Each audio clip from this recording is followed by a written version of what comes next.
Hey guys, so I was just talking to Rich Moyer. What a freaking phenomenal guy, man. Drops so many wisdom and so much wisdom and nuggets and all this stuff when it comes to entrepreneurship and business. He's a very successful businessman. And what I love is that he wasn't arrogant about it. He wasn't facetious about it. He didn't come at you in any way. He was just real and authentic and gave great advice. You're going to love this freaking episode. If you're an entrepreneur or you're a solopreneur, you need to listen up because when people are dropping wisdom, you need to pick that up. All right, let's do it.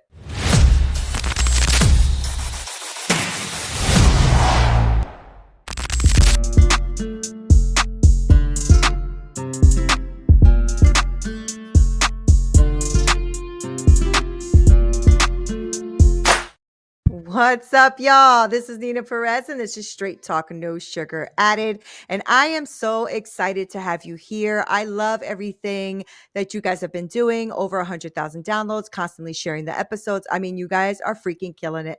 Thank you so much for doing that. I know that you are always here because you know I go around this amazing planet finding amazing humans, right? To come on here to grow, challenge, and transform your thinking. And today is no exception. You guys are going to be in for a treat. I got Rich Moyer here. He's a man whose life is a testament to resilience and an entrepreneurial spirit.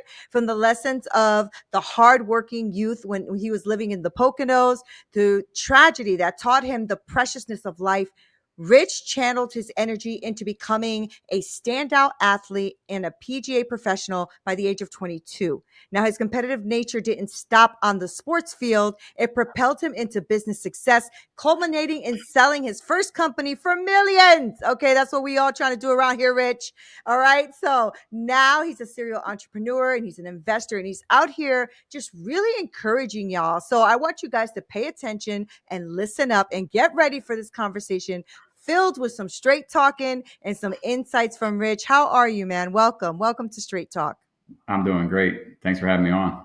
Yeah, I'm glad you're here. I'm really glad you're here. And I have really great people that listen to the show, Rich. And I wanted them to get to know you and all about what you're doing out in the world. So let's start with who are you? I know I gave a little bio, but I know that ain't you. Who are you really, Rich? Who are you? Yeah, I'm just a normal person, just like everybody else that's listening to this podcast. But no, I started from very humble roots. My parents were young, 18 when they had my brother, 21 when they had me.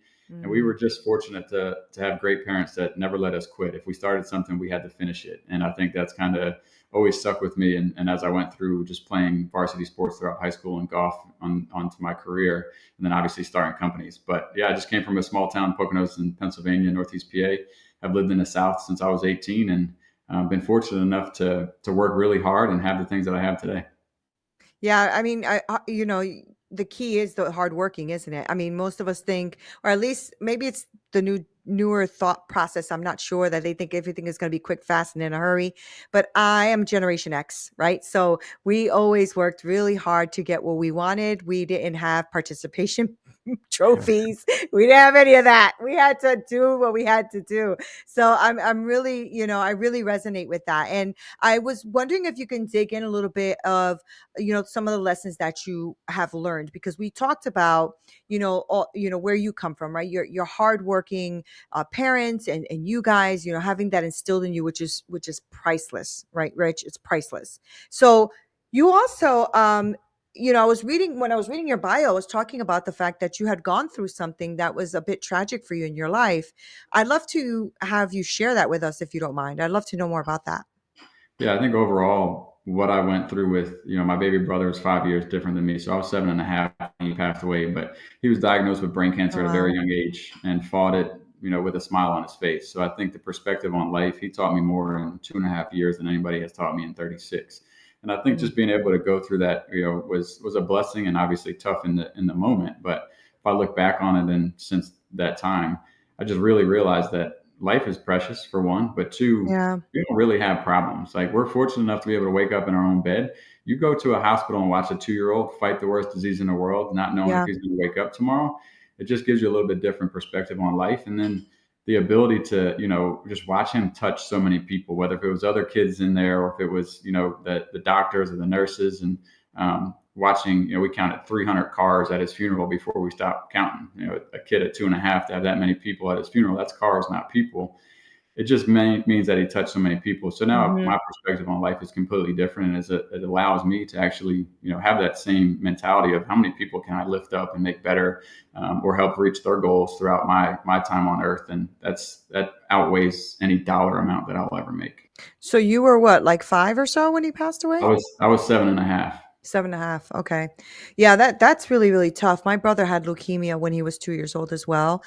He didn't pass away, but we had 12 or 13 blood transfusions and all other kinds of stuff, and I cried a lot. I just cried a lot watching my little brother go through that, so I totally get that, and I'm sorry for that loss. I'm sure that was really hard for your family. I know it was hard for your parents. That's a tough thing to go through. I'm just also trying to think of you, right, as this young man, like you're little, right? You're still little yourself. You still need attention and love and care for and all that stuff too, right? So that probably also made you a little bit more independent too, because I'm sure as your parents were, struggling through this, a lot of things you had to kind of like take on yourself a little bit. Did that happen for you? Did you feel that? 100%. I think, it's created some type of internal toughness to really just have self-reliance. Your parents are Mhm. going through the worst thing that any parent could go through, which is losing their child before they leave this earth. And Mhm. as my brother and I, we had each other. The family came a lot closer, and we had a lot of supportive people like our grandmothers. But I think at the end of the day, we realized that, we were in a situation that we had no control over, but we had to Right, make the right, right. best of it and stay Mhm. positive and be optimistic, and let God do his plan. So yeah, it definitely helped me just be a little bit more hard shelled, I would say, and in some aspects, very, very good for business, right? You don't Mhm. let Mhm. anybody kind of get to you, whether they're saying compliments or saying bad things. On the other Mhm. side, in relationships and just in life, you kind of want to have a little soft side, but it's definitely toughened me up to realize that the things that go on in our world they're not really that bad, and I kind of Mhm. just say it is what it is, and let's move on. Let's find the better side of it. Yeah. Yeah, yeah, that's a perspective, isn't it? I think, when you're that young, you can do one of two things, right? So you could spiral down and you could have completely gone a different way. Did you go that different way? Like, did you ever become self-destructive in your youth or and come back from that? Or were you always this guy that was driven? Yeah, I say that, we played sports that kind of kept us out of trouble. My brother Yeah. was definitely a great example in a lot of things. And then, I learned a lot from him. I always feel like learning from other people's mistakes is one way to get ahead in this world. And instead of creating those mistakes yourself and figuring them out Mm, yourself. mm, And we like I said, we had two great parents that were very strict, in certain aspects of life. Or if we did something wrong, they made sure that the consequences were held. It's not like, hey, you're going to your room for the day and then they let you out in 15 minutes, right? They told us growing up, if you go to jail, just enjoy it because we're not yeah. coming to bail you out, right? And I think that just kind of instilled in us, like, hey, you got to stay on the right path and you got to work hard. You got Yeah. to do the right thing. And Yeah. even from when I was young, I think the sports was just something that kept us in that team kind of camaraderie, and just being able to keep us busy. Yeah, that's so good, right? That's funny because I said that to my boys too. I have 2 boys, and I told them that, "You go to jail, don't call mom. Mom ain't Yeah. coming." And they were like, "Dang." I'm like, "I'm not coming, bro." That's so funny. But I think that does something to you too. You end up respecting your parents too because you realize that they're also holding you to a standard. They know better.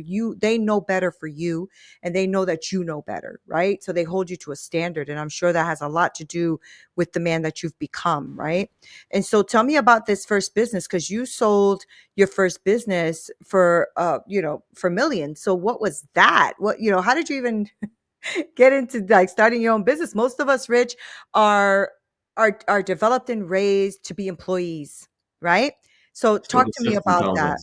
Mhm. Yeah, That's what yeah, the definitely. system That's what the says. system tells us for sure. But I was fortunate enough to get into the golf industry, which was very relationship based. So it had a lot of shaking hands with the right people and having very successful people that were members at the golf course. And then I also grew up in a family that owned their own businesses. My parents ended up owning multiple restaurants, small Oh, mom and pop cool. restaurants. My brother has owned barbershops entire life, and now he has two very, very successful high end barbershops here in Charlotte, North Carolina. So I was kind of molded into that before I really knew I was, but I didn't realize it until I was 22 when I was in the golf industry and my members were golfing when I was working, whether it was a weekday, a holiday, a weekend, they were all on the right side of the counter and I was behind the counter. And I just would ask them, hey, what do you guys do for a living? And 9 times out of 10, they were either in sales or they own their own company. And I said, all right, well, how do I get into sales to get that aspect of it first? Because if you can sell, you can do anything. You can always find somebody smarter than you to do the work. And I got into sales. Sales led me into meeting one of my first mentors that helped me kind of develop the business model that I had in my first company, which was basically a sales team for smaller contractors that couldn't sell themselves. So in the construction world, if they told me they Mm. can do anything as small as pressure washing, all the way up to a full drywall, framing, installation job, I would go out and sell it and then broker that service and basically trade paper.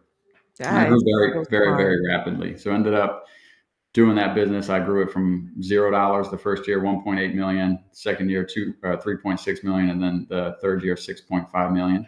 And just Okay. the amount of energy and time that I spent on it, it was very lucrative. I wasn't living life, and I just got to a point where I thought it was the right time to sell it, and it all worked out. Good. That's really, really good, right? And you saw a need in a place where, because the truth, my husband is in construction. Right? He's a project manager at construction. He's doing it for like 35 years or more. And that's one of the things that I realize with contractors and stuff. They really don't know how to sell themselves usually.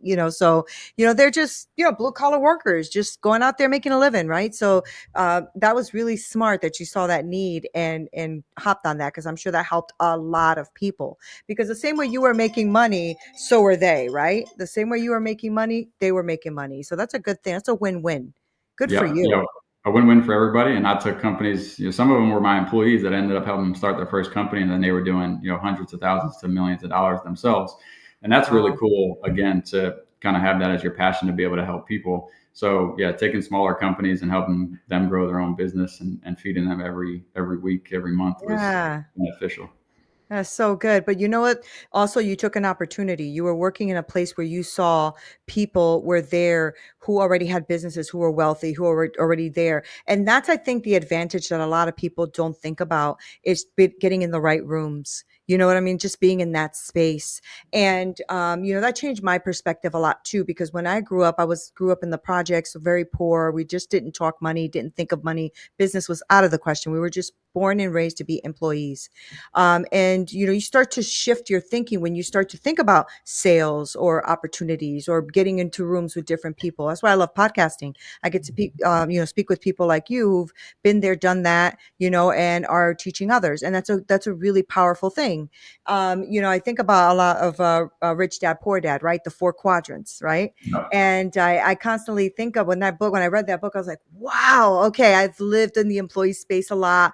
I've lived in the self-employed space a lot. Now I really want to live in the business and investment space a lot, and I'm 52. So I feel like, if as long as I'm alive and can do it, why not? Right now, you're You got fairly another young. 52 years to go. Yeah, exactly. Now you're fairly young, Rich. So what do you do with yourself now? Because you're young. So you sold, you could have just been, I don't know if you did, travel the world, buy that yacht, do your thing. What are you doing? What's up? What are you doing Yeah, now? I'm 36, and just I saw millions of dollars in my bank account, and I'm the type of person that doesn't like the dollar. The dollar seems to lose value over time. So Ain't that I the said, truth? what's the next move? And I put in a lot of assets, and whether if it was businesses or other investments in commercial real estate. So a lot of it went into commercial real estate. I had already bought my dream house off of the success I had on the lake in Charlotte. And then I actually invested in the Hoppin', which is a self-serve beer, wine, cocktail Mhm. concept that we're franchising across the country. And I think overall that's been very successful. I also own 7 homemade ice cream shops with 2 of my best friends, and they run the day-to-day and operations on that, which is phenomenal. I have a few other companies, a media company local here in Charlotte that has 215,000 followers, and a couple other small companies and investments in some tech world. So overall, just kind of reinvested the money, didn't go waste it on anything crazy. At that time, to be 30 years old and have that much money in the bank, I just wanted to kind of make my money start to make money for Make me instead money. of me. Yeah, Yeah. yeah, And yeah, to go back to something you said earlier, shaking hands with the right person, you're one handshake or one conversation away to changing your life. I truly yeah. believe, my dad's always told me when we were young, shake hands with everybody. You never know who you're going to meet. And that's so true. I mean, obviously when you're super young, you got to be careful Mhm. that, you're not shaking hands with the wrong person. But yeah, as you grow up and can be having good conversations, you're one handshake or one conversation away from opening your eyes to a whole new world.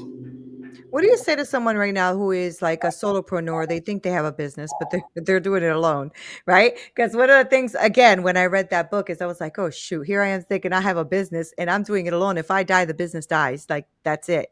So a business is when you have employees or when it runs without you, right? So I'm just wondering, what kind of advice would you give someone who is listening? Because I have a lot of like entrepreneurs and solopreneurs and stuff who listen to the show. What would be that switch, or what was that switch for you? Like, when would you go from a solopreneur to that employee? I mean, to the business owner. Like, what is that? What kind of mindset do they need, or what kind of advice would you give them?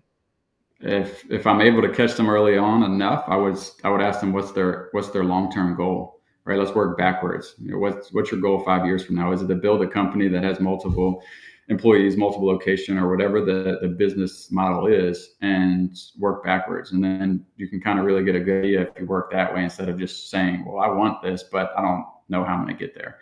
So if I can meet them early on enough to really work backwards, and then you can paint Mhm. the picture and really look at the infrastructure and what you need in the business. But if they've already started a business and they don't really have a brand, they have themselves. Like, this is Rich's bar, and Rich got to be a part of it because everybody knows Rich and they want to see Rich, and he's kind of the face of it. Then you've got to kind of work backwards a little bit and try and find ways to get yourself out of the business and start to create a brand so people then recognize the brand instead of you.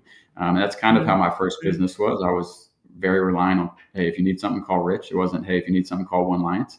And it got to a point later on, I was like, okay, I need to start to separate myself and the business. And it's a Ah. little bit harder as you are in that, you already have 100 contacts calling you every day and saying, Mhm. I know this is your company. So early on, if you can just work into the bigger picture and see those goals and then work backwards, it's a lot easier to walk through and kind of mentor somebody that way. But if they're already deep into it, you start to have to think, okay, how do I brand myself and move myself out of it? And there's some businesses where it's a little bit more difficult, like, a personal trainer. Then you have to create a business concept that is Right. repeatable and find ways to find trainers that, hey, you can teach them to do what you do. And a lot of that falls on personality and culture. Yeah. I think, you made a couple of really interesting points there. One of them, I've heard from people say, oh, you should be the brand. You should be the brand. You should be the brand. Your name should be the brand. Right. And I was always like, well, Straight Talk No Sugar is the business name. Yeah, but it should be Neena Perez. I'm like, I've always struggled with that because I'm like, okay, so then if it's Neena Perez, I have to build something that people are going to want Neena Perez, whether Neena Perez is there or not. Right. That's at least the way I used to think about it. So that's interesting that you said that, right? So you wanted to build a business where the people would go to the business and not necessarily have to have Rich all the time, right? I love that you said that because you're successful and that's something that people need to hear. I think what one of the things, and maybe you can talk on this, is people fall in love too much with their product or their thing. But you mentioned, which I'm taking notes, okay? You've mentioned that you have all of these, and the things you mentioned were all like different. Like everything you mentioned was like different things. So talk to us a little bit about that. Like, what's the thought process behind that? Because that just makes sense to me, right? That you don't have to be in love with everything that you're owning or everything that you're a business a part of, right? So how do you make your decisions? Yeah, and yes, you don't have to be in love with everything. I think what you have to be in love with is the passion, what gets you out of bed. And for me, it's helping people, and it's easy to get out of bed and build a business. So there's twofold. It's the challenge of starting a company and growing it and seeing that vision that it's done in my head, but now I have to actually go out and do the work. And Mhm. then how many people can I help along the way, whether if it's buy their first car, buy their first home, help them get into a bigger home because they had a child, whatever those goals are financially. Maybe they want to own a hopping one day. So I think there's twofold. That's my passion, and I can do that with multiple avenues. But to go backwards early on, you have to invest your time and energy on one thing. And it is not multiple companies, multiple streams. There's no very successful person that has started and said, I'm going to have 5 different businesses when I start off, and they're all going to be successful. Mhm. They Mhm. all started with one company, invested all their time, energy, money, blood, sweat, and tears into that company, got it to a point to where they can either exit it or it was, working for itself and they can step out of the business and then they can invest in other assets or other businesses. So overall, the way I choose businesses is one is the idea different? Is it something that we're bringing something different to the market? Every market now is competitive because of the online presence of everything. So being able to look at, say, Hopin, self serve was never an opportunity in Charlotte. We were the first ones to bring it to Charlotte. But with that, I was like, somebody's going to try and copy us. So how do we continue to stay different? And a lot of that is we're always thinking of the next big thing or the next what is viral, how can we drive traffic in social media wise, and then also our decor. We didn't want to be the same dark bar as everywhere else, so we switched up the decor of a bar and made it a lot more clean, friendly, open air, and kind of whites, grays, and definitely a lot of moss and greenery. So we were kind of on the front end of that trend. And as we evolve, we always look at ways to be different. And that's how I kind of pick my businesses. And then if there's people involved, obviously you're investing people, and the idea's Right, got to be right. good. You're going to invest in the person on a young company more than you're going to invest in the company itself. Now, as an investor, are you somebody who is like hands-on with businesses, or are you somebody who just invests, let's say, in the idea or the money or the people, and then just kind of let it run? How are you as an investor? Yeah, I've been both. Yeah, with my Okay. ice cream shops, I was the money guy. My two partners were the operations guys, and I brought all the money up, and they ran it. But in the beginning stages of it, I invested a lot of my time to learn how to make ice cream, scoop ice cream, order ice cream, like everything that we had to do. I learned the ins and outs of it just so I had a really good understanding of the business. And now, Okay. as we've grown over the last 8, 9 years, I've definitely stepped away and just been focused on more bigger picture items that if we're going to a new location. And then I have a tech company that I'm invested in. A buddy of mine started. He's one of the three founders, and I just invested the money, and I'll hopefully in 4 to 5 years collect a nice paycheck for that Yeah. investment. So it's a little bit of both. And I will, if I know somebody that's in that industry and I can refer them to them and hopefully add value, I definitely do that. But I'm not as involved into an investment like that. You're also thinking long term, right? Which is a lot of what, when I speak to a lot of people who are very successful like yourself, that's one of the things I also take notes on is that they're not so anxious for it to be today. Like they're always thinking about how does this look 3 years from now, 4 years from now, 5 years from now. And most of the people that I speak to that aren't successful or are struggling is because they're thinking about like right now, like what would I, what can I get back from you right now? And sometimes things take time. I think good things take time, right? And also you have to see the person's qualities or what they're willing to do or not do for whatever it is they're growing.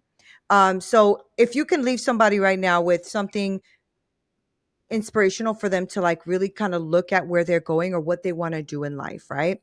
Because Yeah. I, like I said, a lot of entrepreneurs listen to the show. I know because they reach out to me a lot and tell me how they love some of the comments and stuff. So what would you say to them? Like honestly, like if you were to mentor someone and you were to take them on, or you were to at least mentor them right now through the airways, what do you say to people to kind of get them moving in the right direction?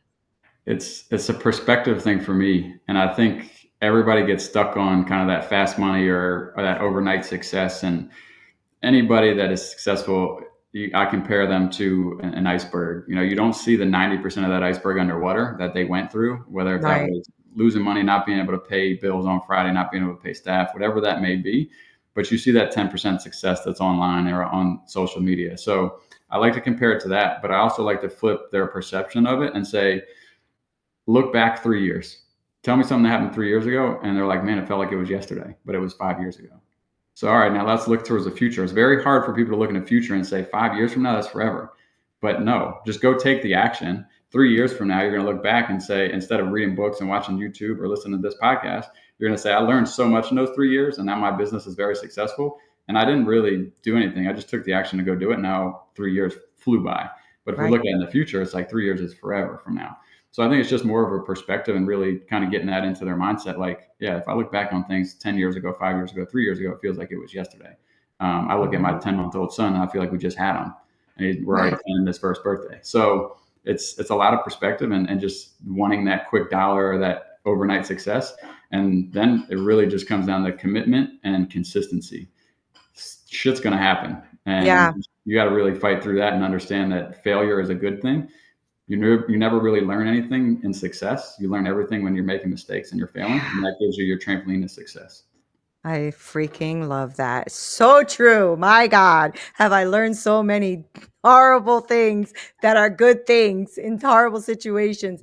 But you know what? You're right. I mean, I think it really is perspective, isn't it? It just really comes down to how you view life, like what your map is when you're walking through this life. What is that, you know? And now we can always, we, all of us, right, Rich? All of us can sit and be victims. Every one of us, you know, can sit there and be victims. And there's also these things that come up, you know, with people who are entrepreneurs, and they just don't know, they don't know that it's a normal thing, like imposter syndrome, or are you good enough, or can you actually do this?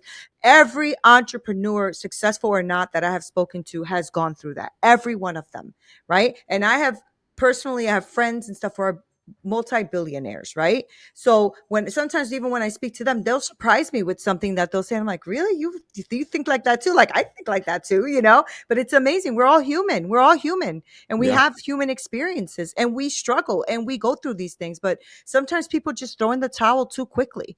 You know, Yeah. they've Another tried thing it for, yeah, go ahead. I was going to say another thing I would add to that is for me, I can picture 5 years from now this company's sold. It's already in my mind. It's done. I just have to now take the action and go do the steps and hire the right people and do Right. the right things to get there. Now that journey to get there, right? My goal is that's the goal. It's written down. It's on paper and multiple other things. My journey to get there might be completely different than what I picture it as, but at the end goal, it's still going to happen. And now I just got to go Right. do it. So good. All right, Rich.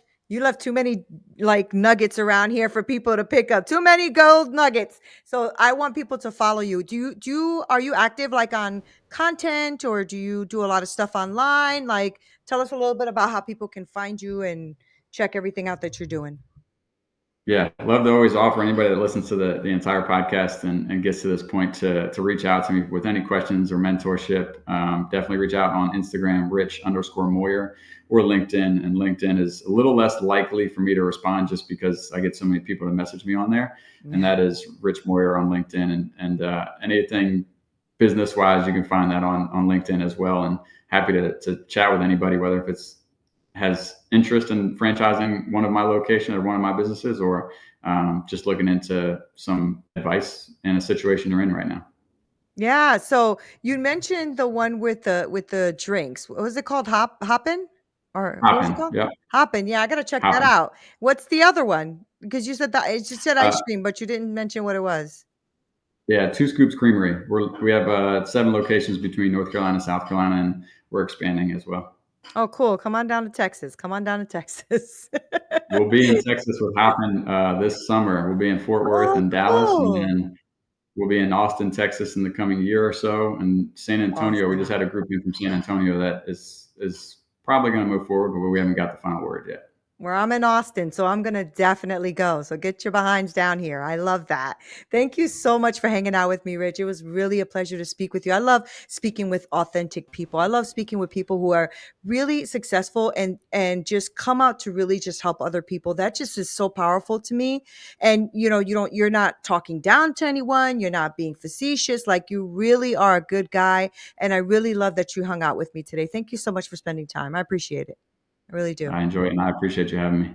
Thank you. Guys, thank you guys so much for hanging out. I told you, good human, right? Good freaking human. Make sure you go to his locations, but also follow him. You know, go onto Instagram and don't harass the guy, okay? I know he's an awesome guy. Just go ahead and just like really support what he's doing and what he's putting out in the world. And let me tell you, if you have somebody who's dropping gold nuggets like that, pick them up, because that's what they are, is gold. And stop like making excuses for your life and things like that. There are ways to get through things. And like he said, you could be a handshake away from what it is that you need in your life. Okay. So do yourself a favor, get out of any kind of victim mentality or anything that's holding you back, and step into the new day, because honestly, you're like we said, we're not promised tomorrow. Today is the only day that you have. So enjoy it, but also live in it. All right. Thank you guys so much for being here. This is Neena Perez, straight talk, no sugar added. Until next time.